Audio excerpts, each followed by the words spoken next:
और सबसे पुरानी और सबसे महत्वपूर्ण बात जो हमारे सहयोगी साथ बैठे हैं, समय समय पर इन्होंने बात रखी है और ये बहुत ही महत्वपूर्ण बात इसलिए है कि जहां कर्मचारियों की सोशल सिक्योरिटी की बात है, उनकी सोशल सिक्योरिटी और इतनी सेवा के बाद उनके सम्मान के लिए, और जब उम्र ज्यादा हो रही, क्योंकि इधर उम्र भी, लाइफ एक्सपेक्टेंसी बढ़ी है, उम्र बहुत हो जाती है, तो उनके लिए जो सपोर्ट होना चाहिए, सपोर्ट के लिए, उनके रिस्पेक्ट के लिए और सोशल सिक्योरिटी के लिए समाजवादी पार्टी ने फैसला लिया है कि पुरानी पेंशन व्यवस्था की बहाली होगी जब समाजवादी सरकार उत्तर प्रदेश में बनेगी। हालांकि मैं पढ़ना चाहूं तो पूरा पढ़ भी सकता हूं, लेकिन हमारे पुरानी पेंशन व्यवस्था की बहाली के लिए घोषणा पत्र में हम लोग समाजवादी लोग शामिल करने जा रहे हैं।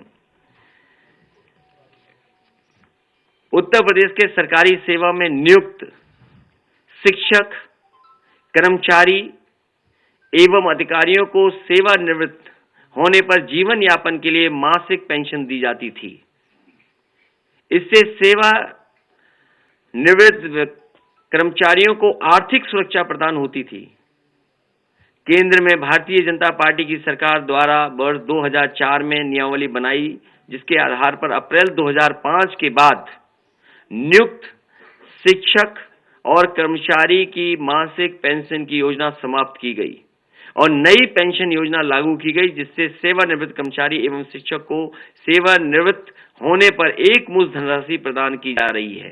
इसके लिए 10% धनराशि कर्मचारी देता है और 14% सरकार देती है और इस पैसे को शेयर मार्केट में लगाया जाता है, जिससे इस व्यवस्था की विश्वसनीयता पर प्रश्न लगता है।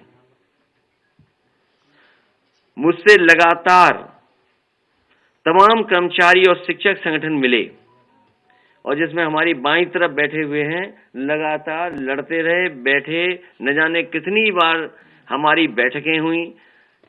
केवल आपके साथ बैठक नहीं हुई, बल्कि कई हमारे जो एक्सपर्ट हैं, फाइनेंशियल चीजों को समझते हैं, जिनके पास अनुभव है, उनके साथ भी बैठक हुई। तब जाकर के ये समाजवादी पार्टी ने अपने मैनिफेस्टो में शामिल करने का फैसला लिया है। मुझसे लगातार तमाम कर्मचारी और शिक्षक संगठन मिले और उन्होंने पूर्व की भांति पुरानी पेंशन योजना लागू करने की मांग करी। इन लोगों ने लगातार आंदोलन और धरना प्रदर्शन किया, लेकिन इस कर्मचारी विरोधी सरकार ने इनकी बात नहीं सुनी।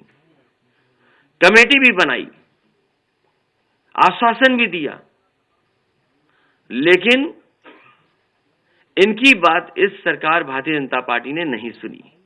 मैं आज ये घोषणा करता हूं कि मेरी सरकार, समाजवादी सरकार बनते ही पुरानी पेंशन व्यवस्था बहाल कर दी जाएगी। इसमें जो भी धनराशि की आवश्यकता होगी उसकी व्यवस्था कर ली जाएगी। मैंने इस संबंध में कर्मचारी और वित्त विशेषज्ञों से वार्ता कर ली है।